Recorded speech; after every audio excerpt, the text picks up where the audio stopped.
Welcome to the Slop Farm. Enjoy the video. In this video, I will show how to set up a graph in Excel.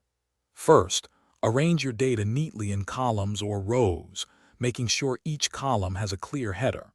For example, you might have months in one column and sales in another. Next, select all the data you want to include in your chart, including those headers. This initial step is crucial for Excel to correctly interpret your information and create an accurate visual representation.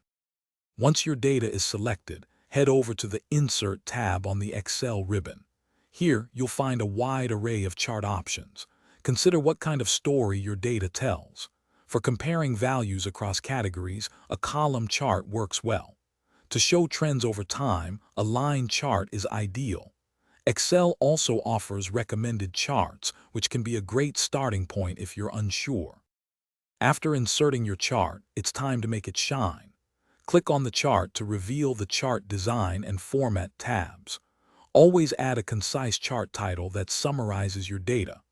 Label both the horizontal and vertical axes so viewers understand what they're seeing. You can also easily change colors, fonts, and background styles to match your presentation or personal preference, enhancing visual appeal. Finally, take a moment to review your graph. Ensure all elements are clear and easy to understand. You might want to add data labels directly onto your bars or lines for precise value display.